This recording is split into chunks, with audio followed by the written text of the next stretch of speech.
Can the artist's way really take me from burnt out author to bold creative in just 12 weeks?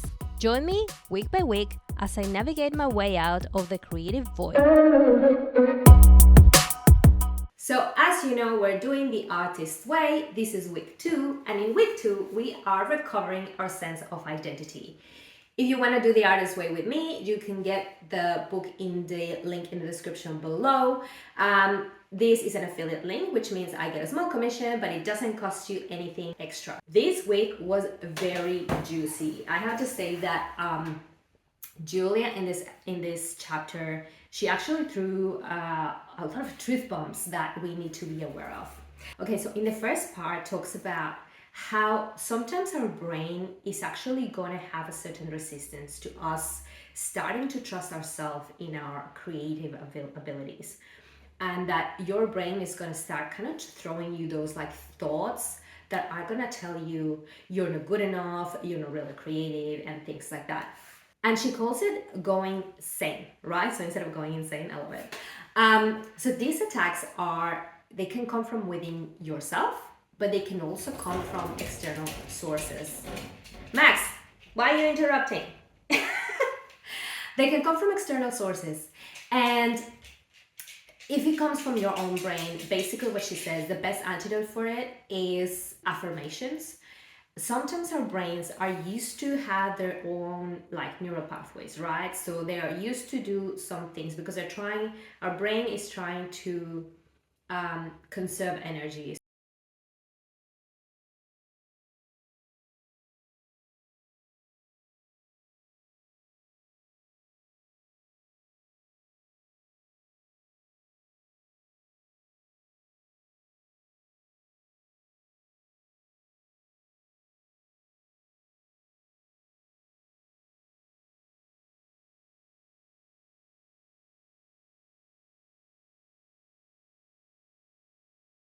She calls it poisonous playmates.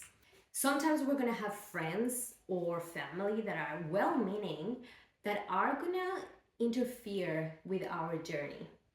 I would suggest even don't tell anyone that you're doing this.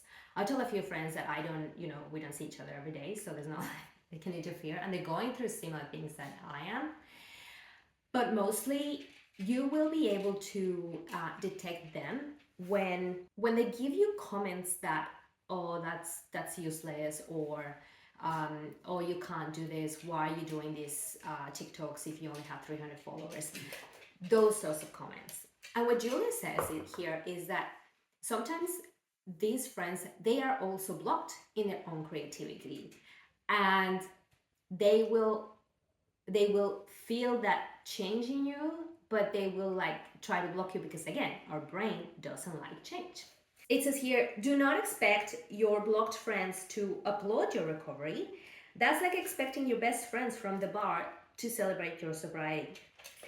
Blocked friends may find your recovery disturbing. So it says to be alert from that subtle self-sabotage from friends. And then as you recover, Julia says that you will find a lot easier to write than not to write. So sometimes I guess the anguish that we have as artists is that we're thinking that, oh, I want to be doing this art, I want to write this piece, or I want to paint this, and we're thinking about doing the thing, but we don't do it, right?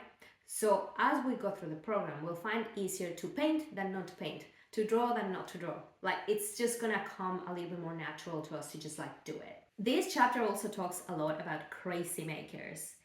And crazymakers are not like the poisonous playmates. They are a lot bigger than that, as the name suggests.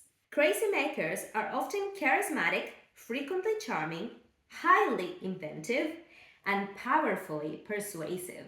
For the creative person in their vicinity, they are enormously destructive. So if you have a crazy maker in your life, you will discover them because they really like drama, right? Let's say that you are about to go to a job interview. She gives this example here. This crazy maker in your life calls you with an emergency. So the night before, and then that emergency means that you have to go to bed at 2 o'clock in the morning when you have to wake up very early so you'll be first thing in the morning to your interview. they're kind of like there to sabotage you. Sometimes the crazy makers could be um, someone who they're always gonna inconvenience you, and they can inconvenience you. They deserve that you go and rescue them. But when you need them to rescue you or to help you, they are not going to be there. It could be your boss that is asking you to work extra hours, and then because you work extra hours, you cannot dedicate the time that you were going to dedicate to your art. Sometimes it can be a parent, it could be a spouse, it could be your friend who thinks it's still 1998 and they can still go clubbing. It's really painful to realize sometimes that you have these people in your life, and that you care about them, right? They might be your friends, they might be your family. If it's like a boss or something like that, maybe you could start looking at finding a new job if you work in an industry that is more flexible. As frightening as abusive as life is with a crazy maker is, we find it less threatening than the challenge of a creative life of our own. What would happen then? It says, if you're involved now with a crazy maker, it's very important that you admit to this fact. As much as you are being exploited by a crazy maker, you too are using that person to block your creative flow. This is a concept that I don't particularly love it in terms of like the law of attraction and things like that. That sometimes you attract this person that is hurting you. I don't believe in that, but I believe that sometimes we don't know how to set boundaries with the crazy makers. Because sometimes it's been little, and then you realize that you're living for them. If you have a she says, if you have a crazy maker in your life, find a book on codependency. It depends who this is. Again, you can ask ChatGPT and tell it, this is my situation, how can I set boundaries with this person? And it could be like, maybe it's time for you to move out of home, or it get a lock.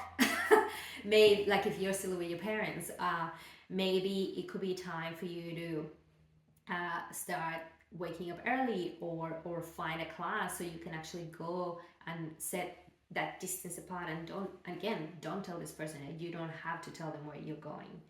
I find the crazy makers and the poisonous playmates, they're kind of one is a very very obvious one, and the poisonous playmate is a little bit more subtle, right? Is that person who is telling you, oh, but are you sure you can, are you sure you can, are you sure you can do this new job that you're applying for, or are you sure that you can drive?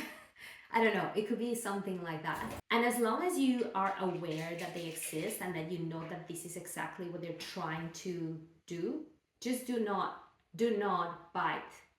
Just don't bite. They're fishing, don't bite. She also talks about skepticism, and she gives an example of a person who wanted to be a filmmaker, and they were actually invited to be on a film, and they kind of declined because they couldn't believe that this was happening to them. They could not believe that God, that the universe was giving them this opportunity. So I think Julia here is inviting us to be in a state of receivership and say, yeah, it's okay to receive. Oh, you're giving me new brushes. Yeah, absolutely, I'll receive it. You're giving me you're taking my kids for a couple of hours so I can go on my artist date. Yeah, I'll receive that. So receive those opportunities. One of the things she says in the book here is where she talks about attention and how sometimes we do tend to start daydreaming when you are in a creative block. So it says a creative block manifests itself as an addiction to fantasy.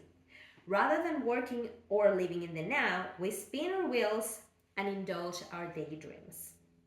So, because a creative life will mean that you have to pay attention to it. If you're finding yourself fantasizing a lot, or removing yourself from the reality that you're in, that is probably another telltale sign that you are creatively blocked. We all do this. But yeah, I found like since I'm starting to focus on my art, whatever that is, your mind doesn't go into that daydream. Now, how did the tasks go? So every week, Julia gives us some tasks. One was affirmative reading. The other one was to actually be really mindful of where your time goes. I have to say that I started doing this, but then I guess I was not writing it down or anything, but you know what? A lot of my time goes into when I am alone. a lot of my time goes into procrastinating starting the art. So I've been trying to edit the video for last week, and it's just one of those things like I'll do anything else except that thing. And when I'm doing that thing, I'm trying to do it watching a TV show on Netflix. That is not going to be productive at all. So I found myself doing that. Now that luckily the weather is getting better and I'm not having to, like this week, I didn't have to turn on the heater. Like I was so happy about that. I can actually work downstairs because my house gets so cold. So it's just giving yourself that, okay, no, I'm gonna dedicate this time to this, and I'm not gonna try to distract myself with watching TV. And I know that with my books, for example, when I was still married, the kids would go to bed finally, and then we'd start watching a TV show, and that was the time when I could actually do a bit of drawing or open the computer. So I was not in the show, I was not in my marriage, and I was not in the book 100% because my attention was divided by three, right? Which is why probably it takes for me 2 years to write a book.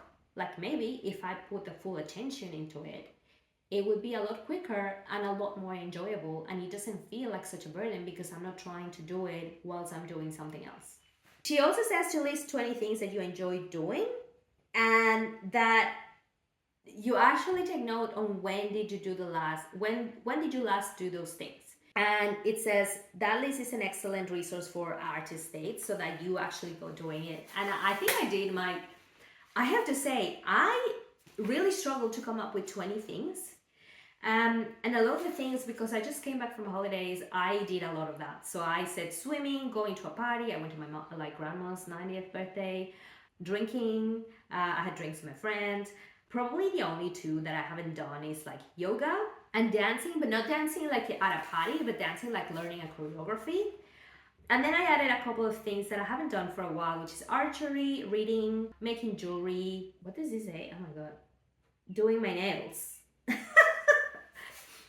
And podcasting. So I guess this is a podcast, right?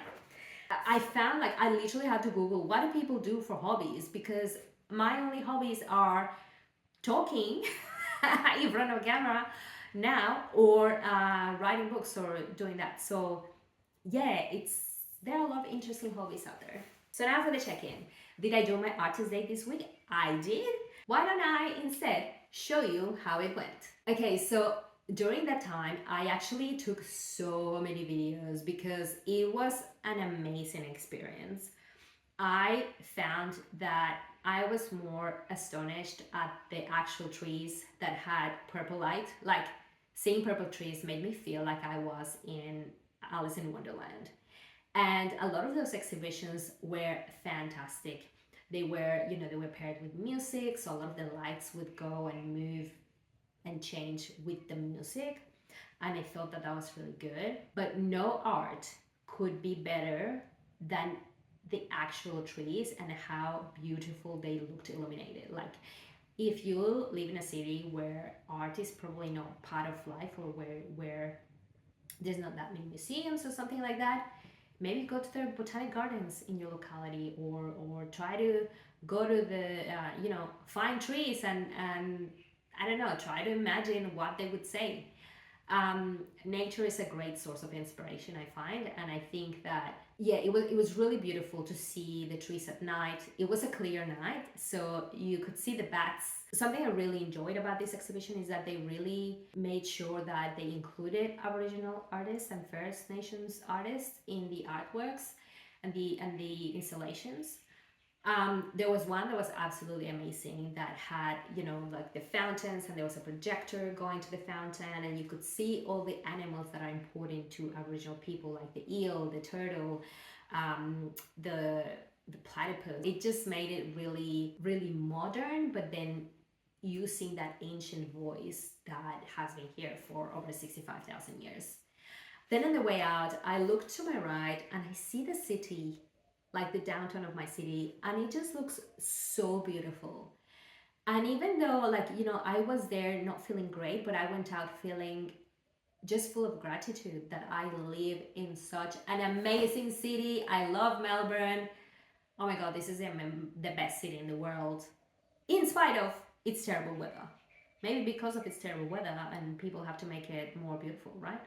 And I don't know, it just looked crisp and chilly and crisp, and the lights were amazing, and the skyline. And I don't know, I just felt so grateful to live here and just to be a part of this city. I really am very blessed. And I think that changed my attitude for the rest of the week. Now, how many days did I do my morning pages? I don't know if I did them all days. I didn't count. I think I did them every day. If I missed a day, I just would have missed one day. But this week with my morning pages, I actually just did two things. One, I wrote my worries and the things that were making me feel a little bit bad that first of the week. Because if I couldn't sleep, I'm like, oh, I'm just gonna write this down. If I wake up thinking about the thing still. Whereas at the end of the week, after I was feeling better, I just started writing affirmations. Things like Eric Deary, I'm a prolific author, I am a successful author, I am a successful artist. Just things like that to make me rewire my brain. Oh, something I was forgetting to mention is she says to never show your morning pages to anyone. Sometimes well-meaning friends, when they read your morning pages, they may come to you and then maybe they criticize you or make you give you that self-doubt. Remember, your morning pages are for you and for you only, and they are not meant to be seen by anyone. Because if somebody can see your most deepest thoughts, they could use that to sabotage you. And again, if your friend is blocked, they may not get what you're doing. So yeah, she kind of reminds us here to not show it to anyone. And yeah, what I'm doing with my morning pages is I actually just like write them and then rip the page and just throw it in the bin, because it's not like, even like, my handwriting is so terrible sometimes, because sometimes I'm writing in it like half asleep, so I don't even remember what I wrote, but it's out of my system, which is what it's important. So anyway, thank you for watching. If you're watching here, don't forget to subscribe, don't forget to like, share it. If you have a friend and you're like, hey, let's do the artist day together, and individually but together, you know what I mean, like do it at the same time, but each person is doing their own experience. Use maybe your best friend as an accountability partner, or if you don't feel safe to do that, maybe just do it with me. Do it at the same time as I'm doing it. Go and get the book. And I strongly recommend the book because you need to read it so you can highlight the things that resonate with you. I am telling you what resonates with me, but maybe in your experience, something else is going to resonate with you. Thank you so much for watching, and see you next week. That's Max's food.